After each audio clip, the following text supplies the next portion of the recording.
Jail কারারক্ষী পদে আবেদন সংক্রান্ত একটি গুরুত্বপূর্ণ ভিডিওতে আপনাদেরকে অভিনন্দন জানাই। আপনারা যারা জেল কারারক্ষীতে আবেদন করবেন, কিভাবে করবেন, আবেদন প্রক্রিয়া কি, সম্পূর্ণ প্রসেস আজকে আমাদের পুরো ভিডিও জুড়ে আমরা বলে দিব।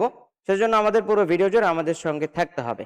তো মূল ভিডিও শুরু করার আগে আপনাদেরকে বলবো, আপনারা যারা দেশে অথবা বিদেশে চাকরির জন্য দক্ষতা উন্নয়ন সার্টিফিকেট গুলো গ্রহণ করতে চান, যেমন computer, electrical, electronics, house wiring, housekeeping ইত্যাদি, এই ক্যাটাগরির প্রচুর কোর্স আমাদের ওয়েবসাইটে দেওয়া আছে। কোর্সগুলো করে আপনারা খুব সহজে অনলাইন ভেরিফাইড সার্টিফিকেট গুলো গ্রহণ করতে পারেন। আমাদের স্ক্রিনে দেওয়া হোয়াটসঅ্যাপ নাম্বার অথবা ওয়েবসাইট ভিজিট করতে পারেন। চলে যাচ্ছি কারারক্ষী আবেদনের মূল ভিডিওতে।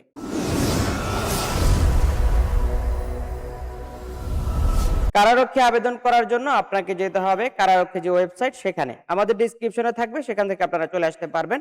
ডিসক্রিপশনে থাকা লিঙ্কে ক্লিক করার সাথে সাথে হচ্ছে আপনাকে মূল হোম পেজে নিয়ে আসবে। এখানে আসার পর হচ্ছে আমরা দেখতে পাচ্ছি প্রথম যে সার্কুলারটা দেওয়া আছে, এই প্রথম সার্কুলারে আমরা চলে যাব। এখানে আসার পরে হচ্ছে আমরা দেখতে পাচ্ছি অ্যাপ্লিকেশন ফর্ম, আমরা এখানে চলে যাব। এখানে আসার পরে হচ্ছে আমরা এখান থেকে জাস্ট চেক মার্ক করব, চেক মার্ক করে নেক্সটে চলে যাব। এখানে আসার পরে হচ্ছে আমরা দুইটি পদ দেখতে পাচ্ছি, একটা হচ্ছে কারারক্ষী আর একটা হচ্ছে মহিলা কারারক্ষী, একটা হচ্ছে পুরুষ আর একটা হচ্ছে মহিলা। আপনারা যে যে ক্যাটাগরির আবেদনটা করবেন সেখানে আপনারা চেক মার্ক করবেন। এরপরে হচ্ছে আপনাকে যেতে হবে কোথায়, নেক্সটে চলে যেতে হবে। আমরা নেক্সটে চলে আসলাম। এখানে আসার পরে হচ্ছে আপনাকে এখানে ইয়েস অথবা নো দিতে হবে। আপনি যদি অল জবস এর মেম্বার হয়ে থাকেন তাহলে ইয়েস, আর যদি না হয় তাহলে নো দিয়ে নেক্সটে চলে যাবেন। নেক্সট আসার পরে হচ্ছে এখান থেকে আপনাকে দিতে হবে কি, আপনাকে হচ্ছে এখান থেকে কি করতে হবে, আমরা একটু আবেদন ফর্মটি জুম করে নিলাম। তো আমরা প্রথমে নামটা দিব ইংরেজি, তারপর হচ্ছে বাংলা, এরপর হচ্ছে পিতার নাম ইংরেজি, এরপরে দিব আবার বাংলা, এরপরে হচ্ছে মাতার নামটা ইংরেজি এবং বাংলা দিয়ে দিব, এবং হচ্ছে আপনাকে দিতে হবে আপনার জন্ম তারিখ। জন্ম তারিখটা দেওয়ার জন্য হচ্ছে আপনাকে এখান থেকে ক্যালেন্ডার ওয়াইজ যে সিস্টেমটা দেওয়া সেটা আপনাকে ফলো করতে হবে। আমরা হচ্ছে এখান থেকে ক্যালেন্ডার ওয়াইজ সিস্টেমটা ফলো করে এখান থেকে আমরা জন্ম তারিখটা বসিয়ে দিচ্ছি। প্রথমে হচ্ছে দিতে হবে আপনাদেরকে সাল, তারপরে দিতে হবে মাস, এইভাবে দিয়ে হচ্ছে আপনাদেরকে দিতে হবে। তারপর হচ্ছে ন্যাশনালিটি দেওয়া আছে, এরপর হচ্ছে রিলিজিয়নটা এখানে আপনি ধরে দিবেন। তারপর হচ্ছে এখান থেকে বডি হাইট, আপনাকে উচ্চতা দিতে হবে, আপনার বডির যে উচ্চতা সেটা এখান থেকে দিতে হবে, এবং হচ্ছে আপনাকে দিতে হবে কি বুকের মাপ। তো বুকের মাপ এবং হচ্ছে উচ্চতা, এগুলো হচ্ছে আপনাকে মিটার আকারে দিতে হবে। আমরা অন্যান্য সময় দেখি এগুলো ফুট এবং ইঞ্চিতে থাকে, এবং এই মুহূর্তে আমরা দেখছি কারারক্ষী আবেদনে যেটা হচ্ছে মিটার আকারে দিতে হয়। তো আপনারা হচ্ছে মিটারে কনভার্ট করে তারপর হচ্ছে দিতে হবে। আমরা হচ্ছে কি করব, তারপর হচ্ছে বডি ওয়েট আমরা এখান থেকে দিয়ে দিব, তারপর হচ্ছে জেন্ডার দিতে হবে, তারপর হচ্ছে আপনার যদি ন্যাশনাল আইডি কার্ড থাকে এখান থেকে ইয়েস দিবেন, এবং হচ্ছে আইডি কার্ডের নাম্বারটা বসিয়ে দিবেন। আমরা এখান থেকে আইডি কার্ডের নাম্বারটা বসিয়ে দিলাম। আইডি কার্ডের নাম্বার বসানোর পরে নিচে চলে যাব, বার্থ রেজিস্ট্রেশন থাকলে হ্যাঁ দিবেন, না থাকলে না দিবেন। আপনার এখানে বার্থ রেজিস্ট্রেশন যদি থাকে ইয়েস দিবেন, না থাকলে নো দিয়ে দিবেন। আমরা চলে যাব পাসপোর্ট, যদি পাসপোর্ট থাকে হ্যাঁ, না হলে নো। এরপর হচ্ছে আপনাকে দিতে হবে ম্যারিটাল স্ট্যাটাস। ম্যারিটাল স্ট্যাটাস আমরা দেখতে পাচ্ছি এখানে আমরা সিঙ্গেল দিয়েছি। তারপর হচ্ছে আপনার মোবাইল নাম্বার দিতে হবে, এবং এই মোবাইল নাম্বারটা দিতে হবে সচল মোবাইল নাম্বার। এই মোবাইল নাম্বারটাকে আপনাকে দুইবার দিতে হবে। প্রথমবার আপনি মোবাইল নাম্বারটা টাইপ করতে হবে, সেকেন্ড টাইম আপনাকে কনফার্ম মোবাইল নাম্বার দিতে হবে, তবে দুইবারই আপনাকে টাইপ করে দিতে হবে, কারণ হচ্ছে এখানে কপি পেস্ট গ্রহণযোগ্য নয়। আমরা দুইবারই নাম্বারটা টাইপ করে দিলাম। তারপর হচ্ছে দিতে হবে আমাদেরকে জিমেল অ্যাড্রেস। তো আমরা এখান থেকে জিমেল অ্যাড্রেসটা বসিয়ে দিব। জিমেল দিয়ে আমরা এখানে চলে যাব কোটা, যদি কোটা থাকে ইয়েস দিবেন, না থাকলে নট অ্যাপ্লিকেবল দিয়ে দিবেন। এরপর হচ্ছে আপনার ডিপার্টমেন্টাল স্ট্যাটাস থাকলে দিবেন, না থাকলে নট অ্যাপ্লিকেবল দিয়ে দিবেন। এরপর হচ্ছে আমরা কি করব, এখানে কেয়ার অফ দিতে হবে। এখানে কেয়ার অফ আপনি চাইলে আপনার বাবার নামও দিতে পারেন, অথবা যিনি আপনাকে কেয়ার করছেন তার নাম্বারটা এখানে তার নাম বসিয়ে দিতে হবে। তারপর হচ্ছে আপনার গ্রামের ঠিকানা এবং অন্যান্য ঠিকানা এখান থেকে দিতে হবে। দেওয়ার পর হচ্ছে আপনাকে নিচের অপশনগুলো চুজ করতে হবে।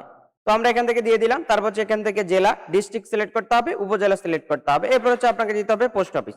তো আমরা এখান থেকে পোস্ট অফিসটা লিখে দেব। পোস্ট অফিসটা লিখে দেওয়ার পরে আপনার যে পোস্ট কোডটা থাকবে সেটাকে আপনাকে এখান থেকে দিয়ে দিতে হবে। তো আমরা এখান থেকে পোস্ট কোড দিয়ে দিব। যদি আমাদের প্রেজেন্ট এবং পার্মানেন্ট অ্যাড্রেস সেম থাকে আমরা জাস্ট এখান থেকে চেক মার্ক করে দিব। চেক মার্ক করে দেওয়ার পরে নিচে চলে আসবো। এখানে হচ্ছে আপনার এসএসসির তথ্য দিতে হবে। তো এসএসসির প্রথমে হচ্ছে আপনার নামটা ধরবেন, তারপর হচ্ছে রোল এখান থেকে দিতে হবে। এসএসসি রোলটা দেওয়ার পরে আমরা চলে যাব সাবজেক্টে। সাবজেক্টে আসার পর এখান থেকে আপনি গ্রুপ নির্ণয় করবেন, আপনি হচ্ছে গ্রুপটা সিলেক্ট করে দিবেন। আমরা হচ্ছে এখান থেকে গ্রুপটা সিলেক্ট করে দিচ্ছি। দেওয়ার পরে আপনি ডান পাশে চলে যাবেন। এখানে আসার পর হচ্ছে আপনাকে দিতে হবে বোর্ড, তারপর হচ্ছে রেজাল্ট। আউট অফ 5, যেহেতু আমরা আউট অফ 5 এখান থেকে ধরে তারপর রেজাল্টটা বসাবো। তারপর কত জন আপনি পাস করেছেন সেটা এখান থেকে সিলেক্ট করতে হবে। তো আমরা হচ্ছে এখান থেকে সিলেক্ট করে নিচের দিকে চলে আসবো।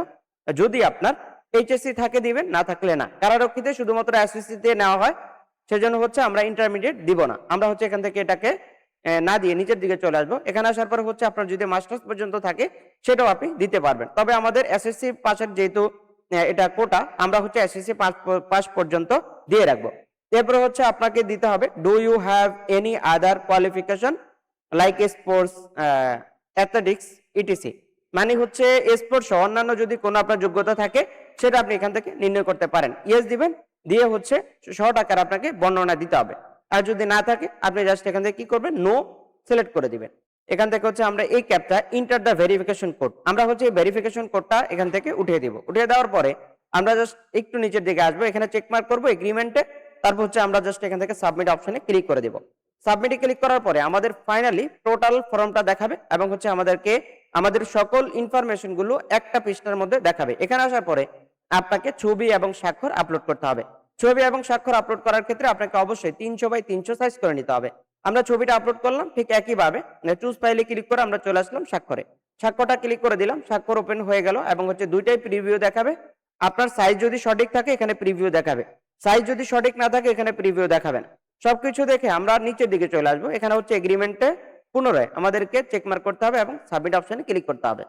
তো সাবমিটে ক্লিক করার সাথে সাথে হচ্ছে আমরা দেখতে পাচ্ছি আমাদের আবেদনপত্র, এটা হচ্ছে আমাদের আবেদনপত্র। এভাবে হচ্ছে আপনি আপনার আবেদনপত্রটি ডাউনলোড করতে পারেন। এখানে আসার পর হচ্ছে জাস্ট আপনি ডাউনলোড অ্যাপ্লিকেন্ট কপিতে ডাউনলোড করবেন। এখানে আসার পরে হচ্ছে আপনার আবেদনপত্রটি ডাউনলোড হয়ে যাবে।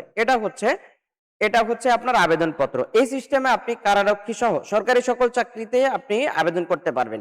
এবং একটা চাকরির আবেদন যদি আপনি ফলো আপ করেন এবং হচ্ছে নিয়মটা শিখে নেন, তাহলে প্রত্যেকটা নিয়ম কিন্তু একই রকম, আপনি খুব সহজে কিন্তু এই চাকরির আবেদনগুলো করতে পারবেন। এটা হচ্ছে প্রসেস। তো আজকের মতো বিদায় নিব। বিদায় নেওয়ার আগে আপনাদেরকে বলবো, আপনারা যারা দেশে অথবা বিদেশে চাকরির জন্য দক্ষতা উন্নয়ন সার্টিফিকেট গুলো গ্রহণ করতে চান, যেমন computer, electrical, electronics, house wiring, housekeeping, hotel management, তারপরে হচ্ছে হাউস কিপার, এই ক্যাটাগরি প্রচুর কোর্স আমাদের ওয়েবসাইটে দেওয়া আছে। কোর্সগুলো করে আপনারা খুব সহজে অনলাইন ভেরিফাইড সার্টিফিকেট গুলো গ্রহণ করতে পারবেন, যেগুলো দিয়ে দেশে অথবা বিদেশে চাকরির জন্য আপনার প্রযোজ্য হবে। তো আজকের মতো বিদায় নিচ্ছি, দেখা হচ্ছে আমাদের পরবর্তী কোনো আপডেট ভিডিওতে। আসসালামু আলাইকুম।